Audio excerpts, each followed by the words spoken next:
Good afternoon, everybody, and thank you for joining us on this July edition of MySoko. We have an exciting hour ahead of us. MySoko is a platform that has been created in collaboration with Silverstone and EXP for the purpose of bringing you news, highlights, and interesting things around what is going on in marketing in Africa. And today I'd like to introduce my two very well-known speakers in the South African marketing space. I'm the CEO for Silverstone, Raymond, and CEO and founder for Wi-Fi, Brandon. Howdy, Carol. How's it? Awesome. It's a fantastic afternoon in Johannesburg and a quite unlikely threesome to be talking about millennials. So, Brandon, I'd like to first just have a quick introduction. Tell us a little bit about what you do, your business, why this was an interesting topic of research for you, and then we'll shoot straight into it. So, yeah, I mean, I was once a millennial, I think. So, I mean, you know, maybe qualify. Our background's actually in media, marketing, communications. So I'm by profession, I'm a storyteller, photographer, and a writer, and I love telling stories, and I've discovered that data is a really interesting conduit to stories in the last couple of years. So what we do, my partner Stuart Lowe and I at Y5, and in collaboration with Raymond, we have this massive piece of research we do every year called Brand Mapp.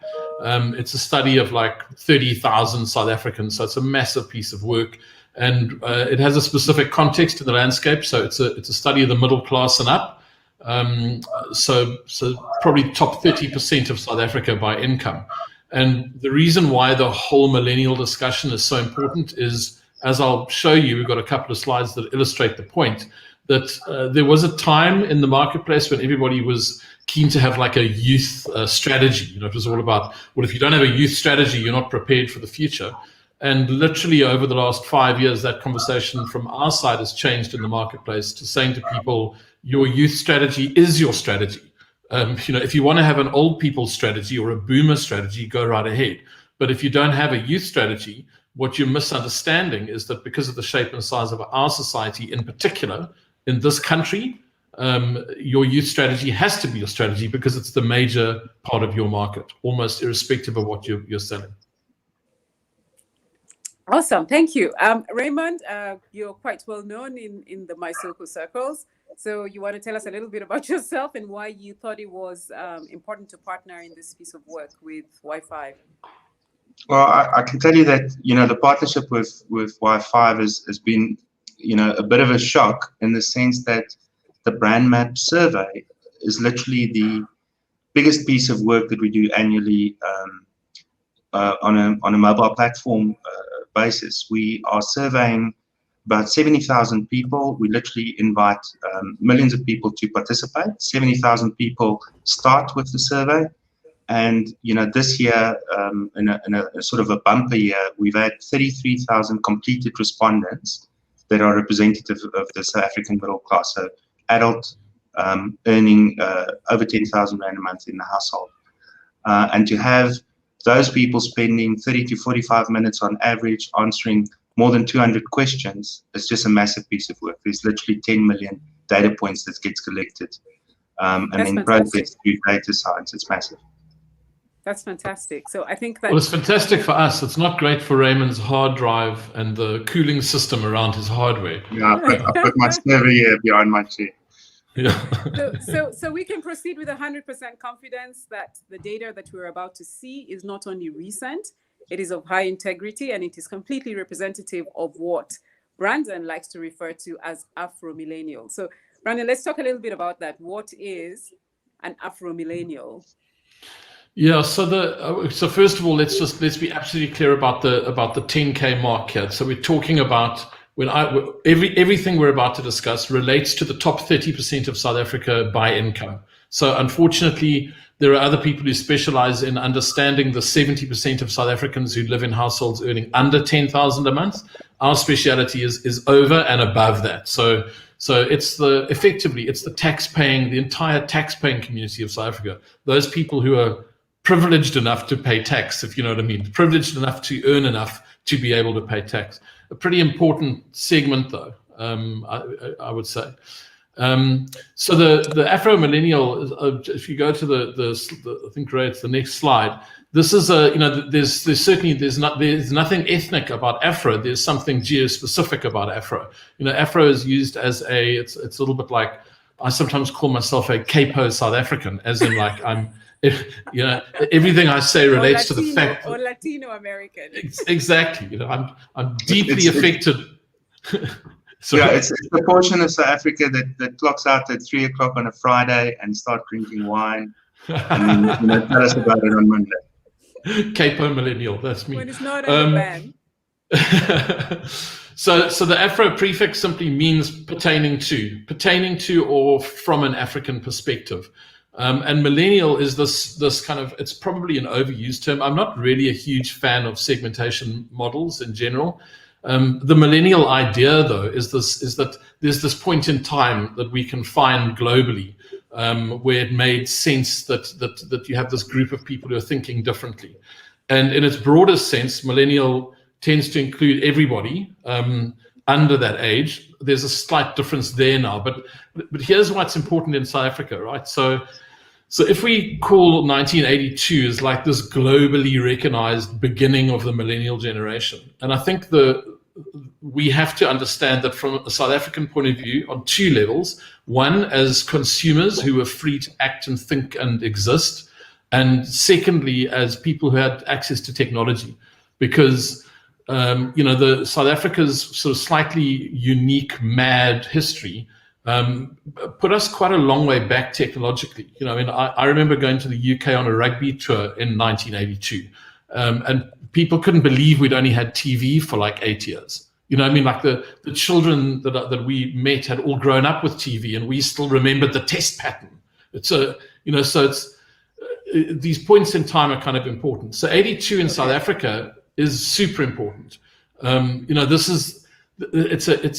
you were born in 1982, you were born into a South Africa where Nelson Mandela wasn't on Robben Island anymore. You were born into a South Africa where a man called F.W. de Klerk, who was definitely part of a pretty nasty regime, but he was still something of a moral compass point for that party. And had he not taken over the Transvaal's leadership, who would have known? That happened in 1982. But it was also the year that the Computers Times Magazine of the Year, the Commodore 64, we're all dating ourselves now. Anyone who nods their head and says, I know what that is. I mean, the Commodore 64, I remember when the first one arrived at school, and it was this crazy moment. It's like, what is this thing? We all played those silly worm games. But if you're born in 82, you were born into a world where the concept of a home computer was already there. Right. Something as simple as Billy Joel's, that was the first commercially released CD, produced interestingly by a South African producer. But Billy Joel's, the first commercially produced CD hits the stores in 1982. So from 1982 onwards, you're in a world for the first time ever where music is digital. And nothing will ever be the same again in the music world, And then just out of interest, the emoticon happened to be born in 1982. A bunch of people at university. Fact, by the way. You did? No, I didn't. Oh, didn't you? So it was a bunch of really, really real propeller heads who were trying to work out. Email had just arrived, and they were so used to talking to one another and joking with one another. When I say propeller heads, like real high tech kind of people, professors and whatnot. And they had to try and find a way of indicating to one another that when they wrote emails on the intranet, that they were joking. So they made the happy face as a way of indicating that I'm just making a joke. Mm-hmm. That's the birth of the emoticon, yeah. And so this makes a big differentiation, you think, in terms of how they view the world? Absolutely. I mean, we are effectively, our millennial generation, they may not understand the concept, but they're probably 10 years behind the rest of the world technologically and socio-economically. It's a completely different picture. I mean, those millennials were born into a world that was trying to learn how to be a slightly more free consumer market. The rest of the world didn't have those issues to deal with. And that's nothing compared to this lot.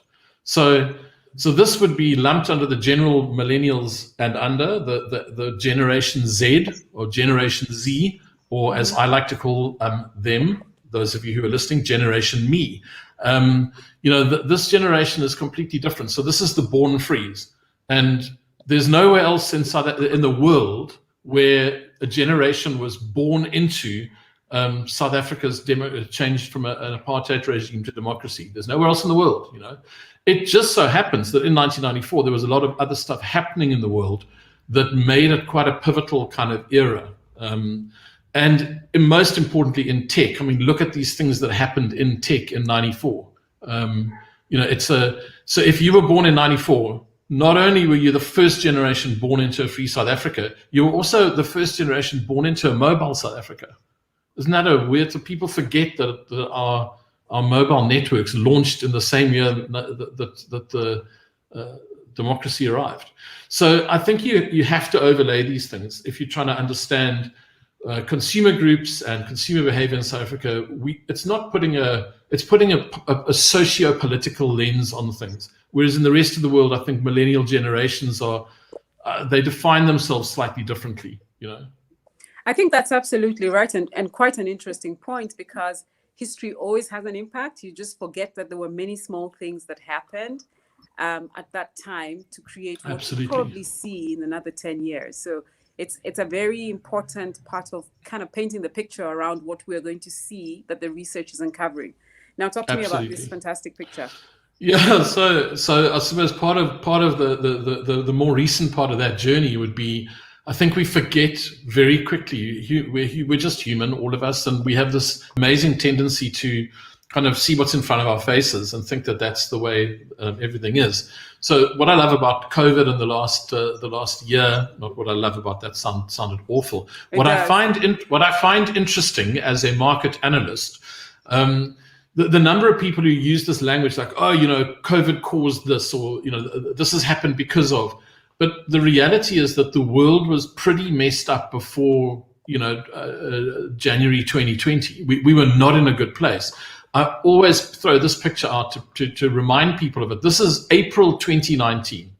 A picture that, I can't tell you what an impact it had on me. I found it shattering. There's 228 people waiting in a queue to get to the top of Mount Everest. This is in the death zone. This is the most dangerous place literally on the planet for a human being to be, and there's 200 people waiting for an Instagram moment on top of the highest mountain in the world. So if the world was that messed up at the top, whatever it is, a couple of thousand meters above sea level, imagine how messy things were down here. That's the kind of the thought that's in my head, and we've quickly forgotten that we were in a real mess. And here we were in the same mess we've been. I would say we had our own mountain to climb. I think is the pyramid slide up, right? Yeah. Yeah, that one. So this is our mountain in this country. We've you've heard the term the Gini coefficient, the famous, that we have the worst Gini coefficient in the world. It's the separation of rich and poor. And I don't think there's anything that illustrates it better than this. We, as a country, we earn 2.7 trillion rand a year. Total, that's formal income, right? And 70% of all adults in the country live in households earning under 10K a month. So the 18 million social grants sit in there, and that's a lot of people who are struggling to just try and put food on the table every night. The next group up is what we call the middle class. So that's where Brand Mapp and the work we do starts actually surveying people. It's a middle class, so it's households earning between 10 and 40. And then the top tiny little group of 2.5 million adults, that's the top end. The stuff that's overlaid on the right is the piece of that 2.7 trillion that each of those little pieces of the pyramid earn. And you can see that the top 5% earn more than half of all household income. So our whole kind of socioeconomic structure in this country, the first thing we need to understand is that it's completely imbalanced. There's this tiny group of call it 2.5 million people who are, they're just living in they're living in a different country almost. The middle class kind of straddle both, and then the majority of adults are in a bit of a fight. Right. And crucially, we've got to protect those people, because 100% of the tax, the personal tax that's paid, which is the biggest chunk of the tax pie, sits in that top 30% of the triangle. right? If they're in trouble, then everything's going to be a lot worse. Unfortunately, there's some evidence to show coming up that they're not as bad as things aren't as bad for them as we thought they were. Okay, Ray, what do you think? Yeah, I think this is a big gut check and a reality check, especially when you engage as a marketer, mass audiences, because literally that 30% drives anything that has a high value or spend attached to it. The mass market with consumer packaged goods and the kind of fast-moving consumer goods breaks into this lower end of the pyramid, but everything else sort of rests around the top 30%, which is literally 80% plus of the disposable income. So scary slide.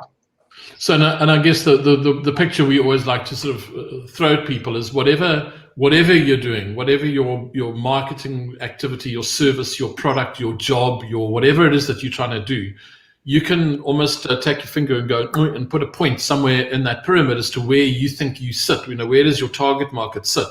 So there are huge amounts of brands, a huge number of brands in this country that sit solidly in that 70%, and they have to, because everybody has to eat.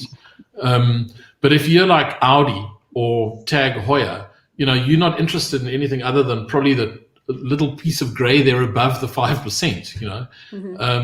So the work we do concentrates on that market, because we do think it's privileged South Africa. It is the new elite of this country. In total, it's a group of 12 million people who are the middle class and up. Yeah, I was going to say it's a small number. It's a small number, but it's an important, the shape and size and how it's developed is super important, because right. Given our history, I think there are massive assumptions made about the makeup of the new elite and the relatively wealthy group in South Africa. But it's changed dramatically, and it's our great hope for the future. The other thing, point just to maybe put a pin in, is what you're sitting with in the South African media planning and marketing planning perspective is LSM, so the old lifestyle measures, LSM 1 to 10, and then you've got the SEMs now. And what you find is it sort of tops out at LSM 10. So what we're doing in this Brand Mapp study is we actually breaking down that 10,000 to 200,000 household income into small, relatively granular segments, but then focusing on other things that makes it interesting to target and look at your audiences. So I'm sure Brandon's going to dig into a lot of that. Yeah, let's look at that, because I think the real job to be done, it might not be the brand's job to be done, but the real job to be done is to grow that middle section, really to expand that. So, okay, well, let's talk a little bit about how and where and what's happened there. So this is a fairly complicated view. I'll try and explain it very simply. I've gone to the one thing that gets published every year that is a sort of a credible, viable figure is the South African Treasury, the annual budget review that comes from Treasury. If you ever want to know what's really happening in this country, that's the document to go and find and download, freely available. Just go and search for Treasury Budget Review online. You can download it, and it's Treasury's view of what's going to happen in the coming year, given that they know exactly what just happened. Okay, so unlike the SARS presentation where they tell you what they think and hope, Treasury base what they think and hope on what they know has just happened, right? It's a pretty scary document, have to tell you. Like, if you like Stephen King novels and sort of horror movies, it falls into that general. There's some pretty horrifying stuff in there. But one of the things they do is they tell you exactly who earns what and who's getting taxed how much, and where the tax base sort of sits. So I can take those numbers and I chart them every year because I'm sort of obsessed with these patterns and stories. And if we go back to 2013, so just 8 years, that chart that you're seeing there is the number of individuals who personally earn 30,000 Rand a month or more. So over the last 8 years, that group of people has grown from just short of 1 million people to just over 2. So there's a whole new elite that have been created in this country. A lot of it's due to government employment. About 30% of those people are employed by government. But it's a really excellent story, because it's like there is a new wealth. There's a new pocket of wealth. It's not just a bunch of old dudes sitting in sort of fancy suburbs in Dunkeld. there's something else happening here. The interesting part on the far right, though, is that if we look at this year versus last year, Treasury believe that only 10,000 people have fallen out of that tax bracket thanks to lockdown and COVID. So, 10,000 out of 2 million. So we've got this hugely fast rising group of high income people, and very, very few of them are affected by COVID. The blue line is those people together with everybody else who earns around about 10K plus. Okay, so that's about 5 million people. The first interesting thing is if you go all the way to the left, you'll see that group of people has certainly not doubled. It's way less than doubled. So the middle class hasn't grown as fast. It's still grown, and Treasury reckons we've lost about 150,000 of them. But it's 150,000 out of 5 million. You know what I mean? It's a really small percentage of people that have dropped out of that tax bracket. The real pain is the next line. So the next line is the total taxpayer. So that includes people earning between 7,000 and 10,000 Rand a month personally. And that's where the real pain is. Like almost 500,000 people have dropped out of that tax bracket, which is, so if that's formal income, imagine what's happened just, one cup of coffee down that line. That's the real pain in this country with COVID, is that there's an enormous number of people who were earning under 10K. But the middle class and up, fairly resilient, and that's who we're talking about today. We're talking about the people aged under 35 who sit there. They were seriously affected. That's the quarterly labor force survey number of job losses as of Q1 2021. So about 600,000 people lost their jobs, and of that, somewhere near 75% were under the age of 35. And it's about a 60-40 ratio. This is all according to quarterly labor force. I mean, you can believe South African stats, South Africa's stats as much as you want to. That's all we've got to go on, and they've got no reason to lie. They're only telling us what they find. So it seems like a lot of young men lost their jobs. The thing that's so this is the story that's never told, and I don't know why. Well, I realize that it suits some people's political agendas, but it would make us as a society feel a lot better if we all reminded ourselves that the growth that's happened over the last 8 years, those rises that I just showed you, have happened in the context of the old rich white population basically being stagnant and all other groups growing in size. So it's simply a fact. We did the study with the Unilever Institute way back 2004. Right. 2011. The study was called 4 Million and Rising, and it was a story of the growth of the black middle class in South Africa. And 2011 was the first time that the black middle class outnumbered all other non-black South Africans. It's an amazing story, and we told it, we shouted it from the rooftops. It was like, come on, there's a good story to tell here. You know what I mean? There's growth, there's positive growth. And we need to keep telling that story because, especially depending on where you live. In Johannesburg, it's a lot easier to understand that South Africa is now, more representative. Quite difficult down here in Cape Town, have to say. We live in we are the Galapagos in this country. We're not, we're a whole lot of different islands. KwaZulu-Natal looks super different to the Cape, looks super different to Joburg. But it's kind of important to understand that this massive consumer group has grown. And the two things that have fueled it are government employment, number one. But secondly, most importantly, is the age demographic of this country, right. Which is what we're really talking about. So that's the good news.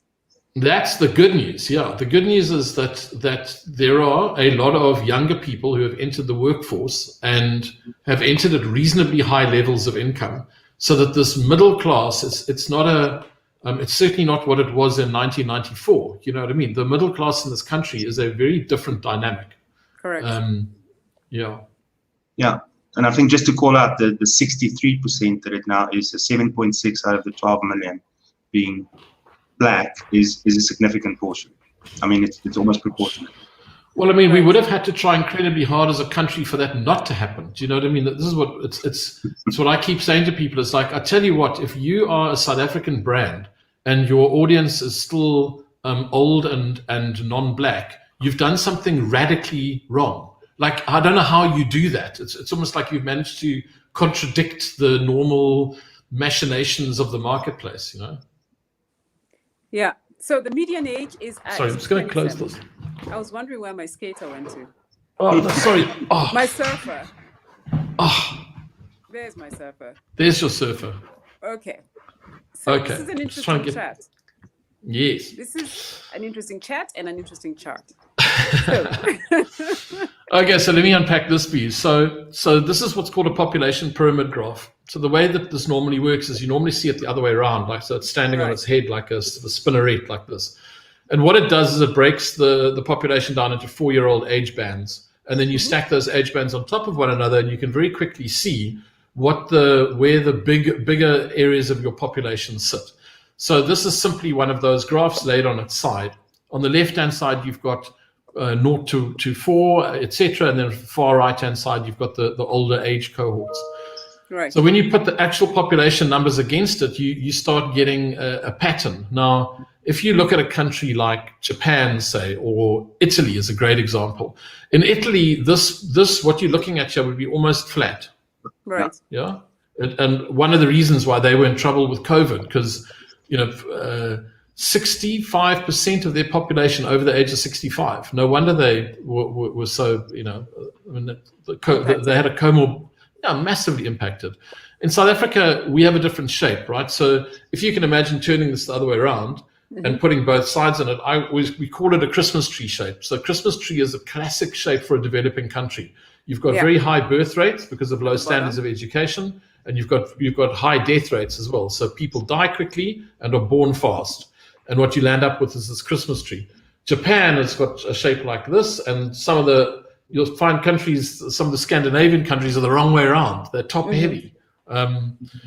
So what does this tell you? Well, we're riding this radical wave of youth in this country. And back to my point that I made at the beginning, if you consider that 35% of the total population sits between 15 and 34, and then you go 35 plus is 36 odd percent, and remembering that 9% are like retired people. Basically, we've got more people in the country at the moment that are under 35 than over in terms of a potential workforce and a potential market. Simple as that. And I think that speaks to a lot of Africa. We are seeing more and more. That's really what they call the dividend population. That group of people that is going to be in the workforce in the next 5 years. 70% of your workforce is going to be that age group. Absolutely. 30. And then the next thing that everybody throws at is, but that's where all the unemployment sits. But the point is, because of the massive numbers, even when you throw the unemployment figure at it, you're still left with a gross number of people who are under the age of 35 who massively overrepresented in the formal employment sector. Correct. Which is kind of what this tells you about. And I think that's an important point you raise, because I think it is probably anchored more on a stereotype than it is on real data. The idea that, unemployment sits within a segment and people don't look at it in terms of holistically across the entire population and what the impact of that looks like. And having said that, in 10 years' time, you extrapolate that map, and that's what we're planning for in 10 years' time. What is South Africa going to look like? Absolutely. I think, Carol, that's exactly the point. It's so from an insight point of view and from an analytical point of view, we need to move. It's almost like we get led down the wrong conversation a lot of the time. To ask. Classic examples are when people say, X percentage of a certain group have medical aid and X percent of another group have medical. Well, that's fine, but tell me how big the group is so that I can understand the problem in a different way. That's right. But, so it's almost like it's so easy to pick and choose the statistics that suit you depending on the argument you're having. My argument is, can we just try and feel like positive about this, something positive about this country? That's a fantastic way to segue into this. I think it was Mark Twain that said, first tell me the facts and then distort them. But at least exactly. Yeah, then spin it. And then spin it, yeah. So there right in front of you, there's how it plays out in middle class and up South Africa. So when we talk about South Africa, in here, I'm lumping Afro, millennials, and Gen Z together because we have an 18-year-old limit on our data. So when our whole view of the world is 18 plus and upwards, right? And upwards. So I'm lumping them together. And realistically, they're just not. It's not that they're not that many, but I mean, your 18 to 25-year-olds in 10K plus households, the vast majority of them are still students. Right. So I do lump them together. They're still very much consumers. But that's what the number kind of looks like. So what's important about this? It took me ages to work out how to make that in PowerPoint. By the way, I feel like I deserve a small ripple of applause. Well done. Yeah, thank you. And so we like your flag. We like your flag. Thank you. I feel quite close to it. The reason it's important, I think, is because the boomers. Let's take the boomers almost out of the equation. It's boomer plus, right? So that group of 15% includes retired people. Mm-hmm. And what you're left with this is the picture. This is the marketing picture that I'd like people to have in their heads. It's as simple as that. And this is middle class and up, right? So yes, of course, age and income autocorrelate. Of course, as you go up as you go from red to blue to black, you're going to get a lot more wealth and a lot more disposable income. But if you're trying to sell clothes or if you're trying to sell basic consumer commodities, the kind of things that need to be sold a lot to a lot of people in order to get an economy going, this is the picture that you need to have in your mind, right? Just because you're old doesn't mean you're going to buy 5 cans of Coca-Cola. You know what I mean? Old and wealthy, you'll still buy the 1 can. So if you're in the commodity game, which is what really keeps an economy kind of humming, you want to go for the biggest group. And there's the proof. The biggest group is that Afro, Millennial, and Gen Z group and in getting increasingly bigger, relatively speaking. Yeah. I think this is also an interesting slide for marketers when they're doing briefs to agencies. And you get this, sort of who's your target audience, and you get this demographic target audience kind of setting that says, I want to speak to people between the age of 16 and 55. And I don't know what that means anymore. And then we've got the flip side where we're now seeing more and more, like you said, I want to speak to millennials. Now, you got to understand that is not a segment. You're speaking to a group of people. When you say millennials, now you got to unpack this whole group of people. And I think that's what we're going to see here is what does that actually look like? Yeah. And if I can make one further little thought there is that there's also, and I think it's why I always like to add Gen X into this equation.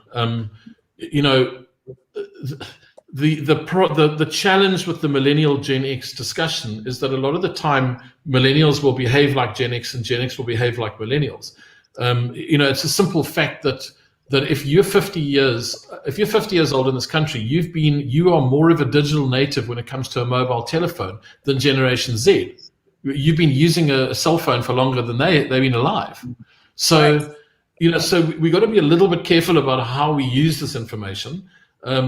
I think what's important would be to see if we can try and almost like squeeze out and extract the real identifiers. What are the mindset differences? What are the legacy differences? So that's where the research starts getting interesting. Right.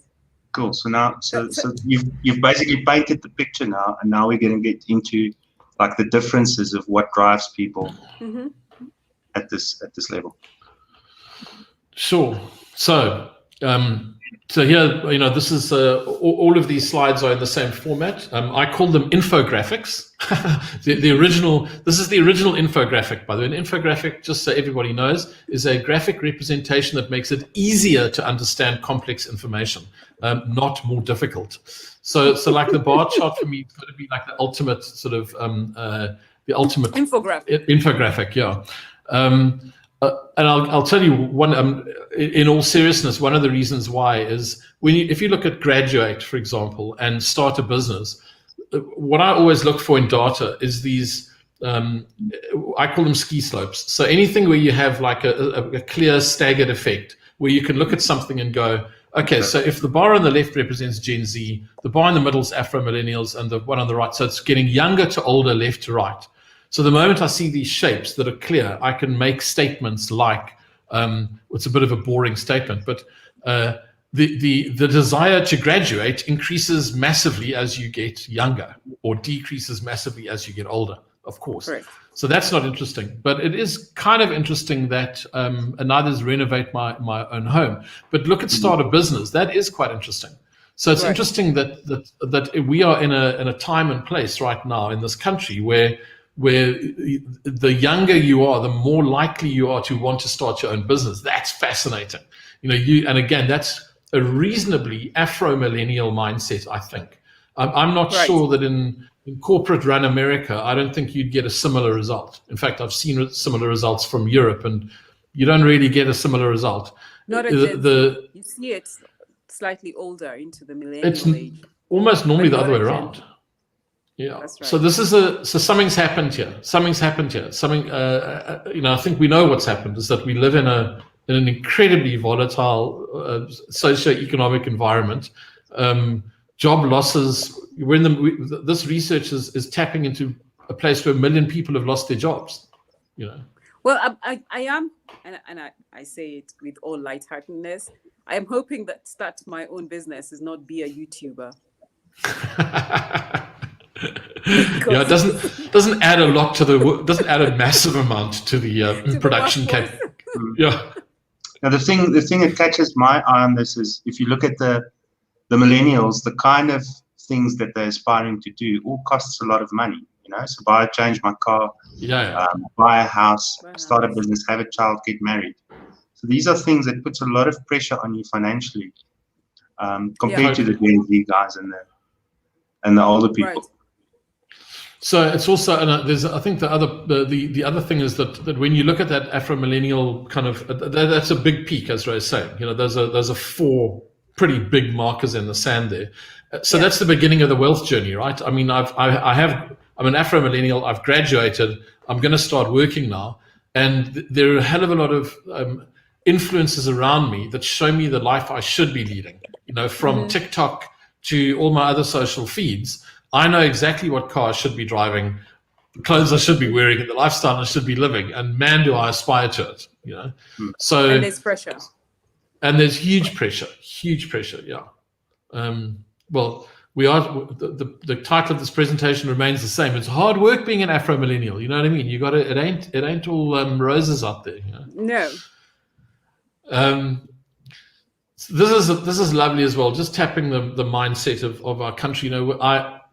I do think that we sometimes take it for granted how traumatized we are as South Africans. If you ever speak to anybody who spends any time overseas and then comes back, the first thing everybody says, like, geez, I can't believe how safe and secure I felt, and we it's almost become a cliche, but it's radical how traumatized we are. So the question here is actually which of these things is likely to keep you awake at night?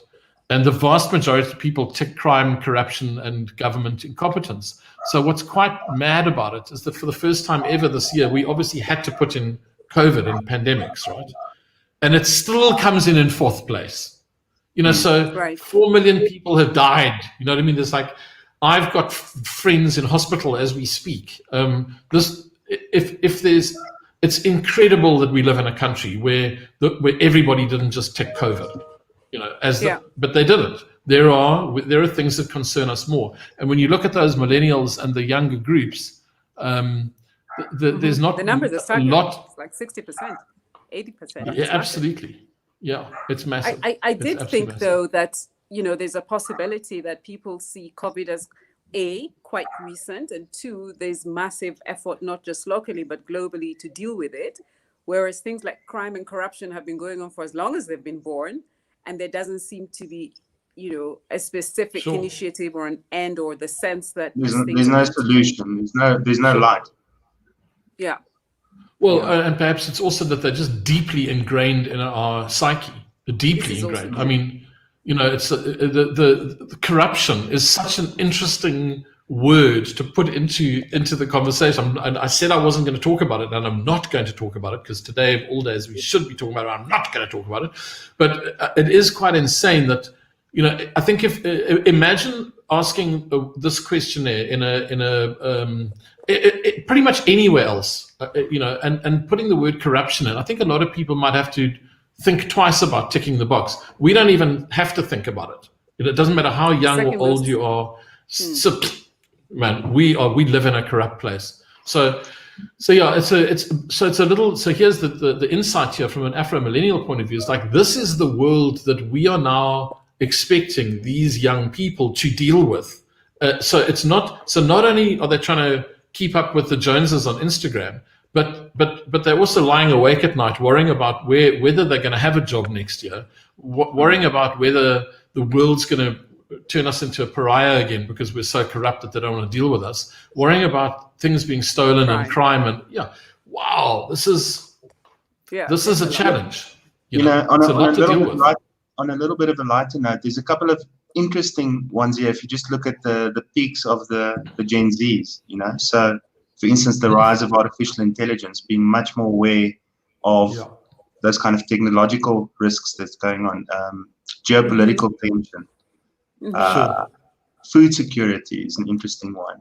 Climate change. So just generationally, how different things are driving what they're concerned about. I'm actually deeply concerned. Just can you go back one? I put it in this. This is a Brandonism. I dropped 5G health risks in there because I happen to have just read a paper that's been presented. It's literally was presented 2 months ago, written by a legal friend of mine who has done a global reference it's a global reference paper about 5G.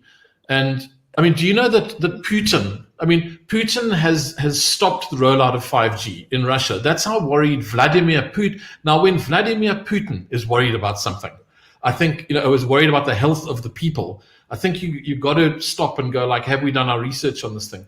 It's incredible that it is so completely off the radar. It didn't even feature. You know what I mean? Like, it's literally the last thing people are worried about. At the bottom. Anyway. Well, you still have to survive COVID, crime, and corruption, right? Absolutely, yeah. Sure, I feel like I don't want to go down a deep, dark hole here. We should just skip over this quite quickly. I mean, we are all of pessimism. So all of what we've just said. More pessimistic group. Yeah, I think actually, what's interesting is how big unsure is. For me, so the optimist and pessimist you're going to find in every society in every way, manner, or form. But I love the idea that, like, the majority of people, when asked to which side of the fence they're going to sit, we're still just not sure. Hey, wait and see. This is a future projection, right? This is saying. Yes. This is saying. Yeah, this is how optimistic are you about the future of South Africa? That's all right. It is. So a little bit sad that the gross number of pessimism is where it is, of real pessimists. And it's sadder even that there are so few people who feel optimistic. But it doesn't really, like, for me, the story here is, like, when almost half of millennials just kind of go, wow. Okay, so all of that we''ve just said, take all of that into account, and then we ask a simple question, which is like, okay, but right now, how do you feel? And we had very happy and very unhappy and unhappy, and I'm okay. So I lumped the happies and the unhappies together, and that's what you get. Okay. So everything that I'm middling to. Well, no, it's a bit better than that, though, don't you think? It's a bit better. I mean, it feels better than near. It's a bit near, but more importantly here is that the majority of people say happy. Right. 50. So I know it's only by 2%, but I think if I had asked you to guess at this, having told you what we've just spoken about, I don't think you would have guessed that. Okay. Yeah. Or you would have made a statement that 90% of people are okay or happy, compared to only 7% being unhappy. Exactly. That are unhappy. Exactly. Right. Yeah. So I think there's a lesson to be learned here as well, which is that, a lot of the things that we are unhappy about, a lot of things that we're traumatized about are actually things that are out of our control. They're out of our control. That's right. Number one. So the first thing is, it's not a feeling of like, there's nothing I can do about that. It's just about, well, what am I doing that's in my control that can make me therefore feel happier? And I think that's what we're seeing here, that these are people who still have a job. They're still alive. They didn't die. They've got a job, and they're in a place where maybe they feel like, you know, there's a good life to be lived if a few things go right. Yeah. So from a marketing point of view, you've done the research in the middle of a pandemic, so there are other factors that influence, that sort of decision at that particular point in your life, for sure. Absolutely. I just want to go, just before we move on, Ray, I think the most important thing from a marketing point of view here is this is what I call it psychiatry bias. So, if you go to a psychiatrist or psychologist, they'll probably tell you that they think that the majority of people are very unhappy. Because everybody who walks into their office is unhappy, right? So you've got to be able to extract yourself. And from a marketing point of view, just knowing that that sort of message of hope, I suppose, right. Like positivity and a message of hope is probably a far better way to touch people's lives and hearts right now than something else. So any scare factor, any burning platform kind of marketing strategy, I don't think it's the right way to go. I think we've all had plenty of that. We're in the mood to be happier. Right. Cool. Okay, so this is quite, I just love this as a mindset. So we put a whole bunch of, we try to have some fun with our survey every year. So that it has very serious marketing implications for the big financial institutions and retailers in this country. But then there's another side to it, which is, can we have a bit of fun and can we tell some fun stories? So we worked with a life coach on trying to establish this thing called the resilience mechanism. So resilience is a big buzzword in sort of life coaching around the world. And we put these factors in, there are actually 10 of them. And it's just like tick the box if you agree or disagree with it, or does it apply to you or not? And I just pulled these 4 out because I thought they were super interesting in terms of the slants. So it's just about how you deal with life, So as you go from younger to older, you get much better talking about your feelings and emotions, which is absolutely, so think about that just as a continuum of life. Like, if it wasn't bad enough that you're feeling scared and anxious and all of those things, now you're actually much more likely when you're younger to feel a bit bad talking about it. Like, I don't really enjoy it. Right. I find it hard to recover in bad. Sorry, I cut you off. Carry on. No, I was going to say, so take them in like these it's almost like these things all ride each other, right? So like I don't feel that good talking about my emotions, but I also find it much more difficult to recover when bad things happen to me. So these two things are like, wow, make your life hard, young man and young lady. So the way I read your slide, Brandon, was I said, well, I don't like to talk about my feelings and emotions, and so therefore I find it difficult to recover when bad things happen to me. And because of that, I do feel lost, that life is not worth living. Yeah, it's the third one that's actually the killer for me. This is where data gets weird. It's tiny on my screen, but it's a 23%, 13%, 7%. Yeah. So just think about the implications of the 23. So we've had these discussions with the people that we did this together with. We call the Resilience Factory, and it's such an interesting result because 23% is ridiculous. So 23% of those young people. So that's not Afro Millennials. That's Gen Z.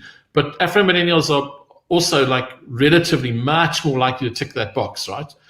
23% of young people saying, I sometimes feel like life's not worth living. Now, I don't know. It just feels to me like that's a really pressurized that's a pressurized youth environment, isn't it? Yeah, because they're super happy. They're happy, but at the same time, sometimes feel like life's not worth living. There's part of me that wonders how much of that is like, being trolled on social media, when I see certainly in my personal experience, some of the young people in my life have been absolutely traumatized by moments in time where, they've been called out or trolled or something, which of course, that didn't really happen to a different generation growing up. Like, The baby boomers. The baby boomers still have no idea what people said about them when they were young. Good. Just a quick caution on time. We've got about 10 minutes, and I think we've got a few things still to go. So maybe let's snap through a few of them. So which of these unhappy so COVID impact? Yeah, COVID impact. Look at the relative impact on millennials.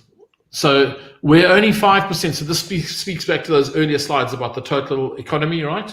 So we saw that it was a much lesser impact than we thought. It's only we said about 5%. The data, Treasury said about 5%. The data is about the same. But that Afro-millennial group, much higher, so 10%. Yeah. So 1 in 10 said they lost their job. My job. Yeah, more likely. So much harder hit in practical terms, right? Next one, Ray. So this is the same chart. I've just split it into two. So how hectic is 24% of? It's like, why don't we just somebody needs to solve this problem. I'm thinking just a simple chain that's locked around the cell phone. I don't know. Somebody's got to solve that problem. It's insane. That was a massive issue for Gen Zs. I lost my phone. Don't give them a phone. They're too young. Let's go to the next slide. Yeah, but it's like 5 to 10% of people had like a real traumatizing event in the last year. Yeah, so which I think is interesting. So what I would say about this, and this, I knew this was going to happen. We've asked this question in like 6 years ago. We asked it roughly the same kind of numbers actually, and it's interesting because I call it we live in a 10% world. You can almost be assured that whatever things that you can think of that are going to happen, good or bad, about 10% of people every year are going to fit into those extremes. It's the way of the world. We live in a 90-10 world, so financial feeling. So I love this slide as well. This has got to be important for marketers to understand. If you combine what I said earlier about the income and the impact, and then we actually said to people, how are you feeling financially versus 2 years ago? Okay, so this is like before COVID. How are you feeling now compared to before COVID? That's really the question we're asking. And look at that result. I mean, for 35% of millennials to say a bit better off, 14% much better off. Yeah, basically half of millennials. So there's an obvious reason for it. These people, we saw how aspirational they are. They're on the wealth continuum, man. They are on that ride, and it's a good ride. If you are highly educated, you've got a half decent job, man, it's a good ride. Yeah, you've gone from being them as much. Totally in some ways. So the ones who kept their job have had a really good. They're actually having a good time. They're having the time of their lives, and they should, because that's what being on the wealth continuum is about. Yeah. So this is a crazy one. So we measure about 40% of South Africa being debt stressed. Debt stressed being the last 3 columns here. So I'm nervous about my debt. I'm very worried, or it's out of control. If you add those together for the total population, middle class and up population, it's about 40%. It's huge. And this is the only. It's massive. It's massive. And these numbers are backed up by just about everything. At the moment, 38% of all retail accounts in this country are in serious default. That means 3 months or more. Yeah. So I do wonder though, given the last slide we've seen, they haven't been impacted by their jobs as much. Their income hasn't been, necessarily, they haven't lost income as much as the other generations. What is driving the debt? Is it necessarily that they are just not servicing the debt, or they just have a different relationship with money? I think it's, if you remember that first slide where we spoke about what is your aspirations for this year, whether it's a car, a house, getting married, getting a child, it's those kind of big spending more than you actually have. Yeah, and relative to a Gen X person who's already done that a few decades or a few years ago, and then a Gen Z who's just not in a position to do that. Yeah, I think the numbers you're talking about are massive. To say 35% of accounts. 40% is hectic. 40% is hectic. I mean, the weird thing though is that carries on throughout. It's almost irrespective of income band, much older people. Your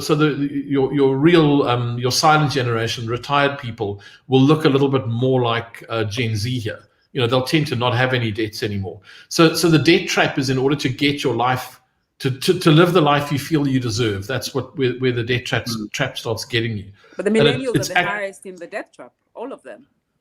It's all millennials. You got more than no, they're hating it, because as Ray says, they've had to borrow to try and live this life that they believe they should be living, or it's a highly pressurized environment. Hard work being a millennial.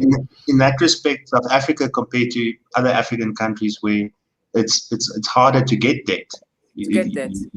So Africa is in a lot of debt, and individuals are in a lot of debt, and then if 40% of them are distressed, battling to make ends meet and repay that debt, that's a concerning thing. Absolutely. Yeah, so big problem. The more you ask, it's not a credit. So this is just this is just an example of how something like maturity in something like being a banking client, as these are obvious stories, right? So it feels obvious, but what we try to do the data is to try and prove the story is true. So as you get older, you become a more sophisticated banking consumer, and your requirement for different bank products rises sort of exponentially. With the exception of the savings account. So when you're young, all you can do is have a savings account.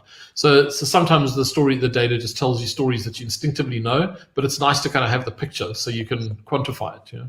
Right. But then this next slide correlates back with that savings account slide. If you look at Capitec.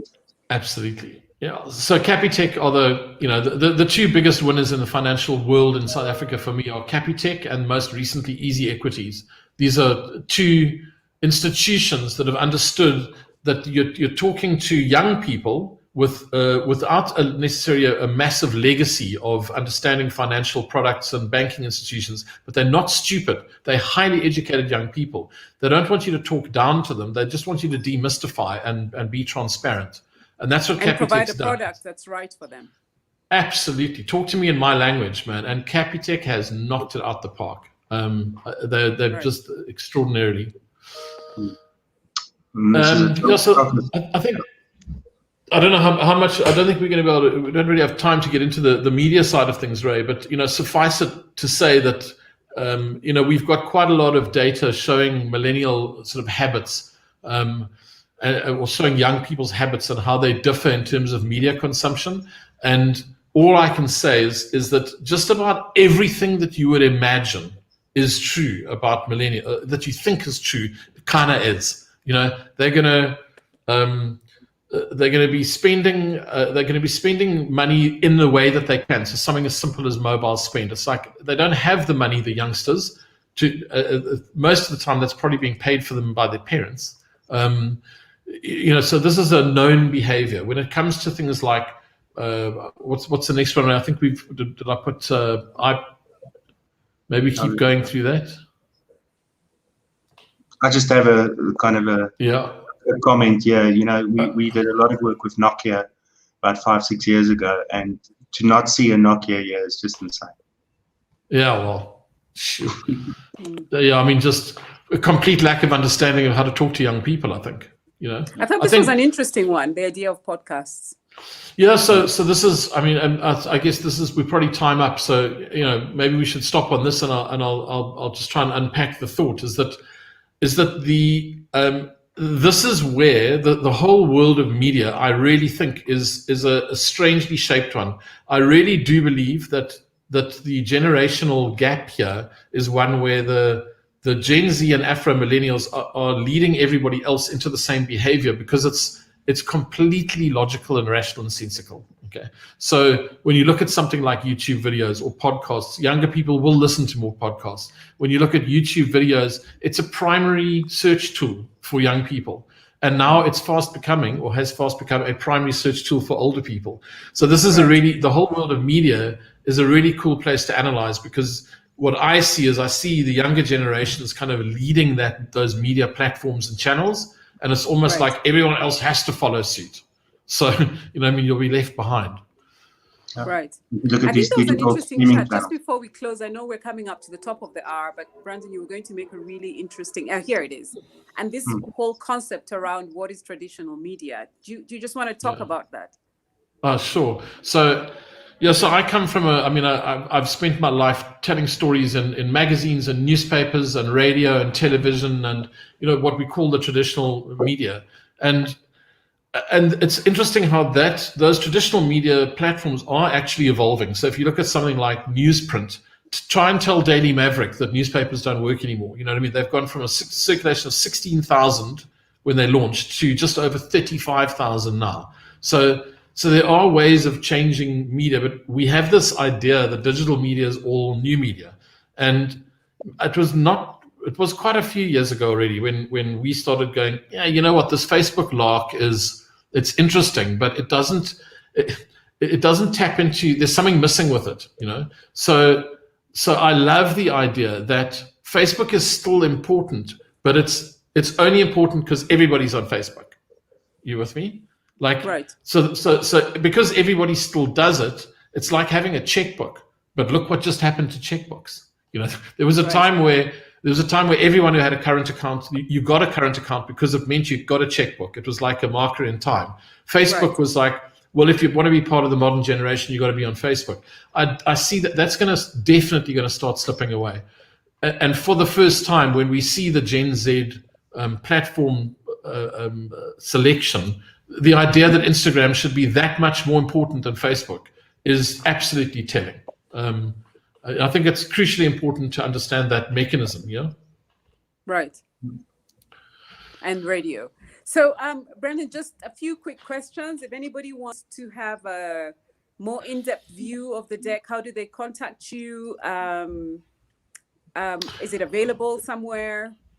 So it's not necessarily available as we've just presented it. The way we work, we sell our research in various ways. We can sell different pieces or different views of the data.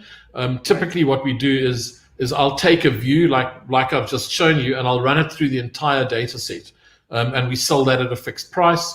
But our job here is to try and help brands and marketers and anybody who's involved in kind of products and services to try and service customers and consumers better.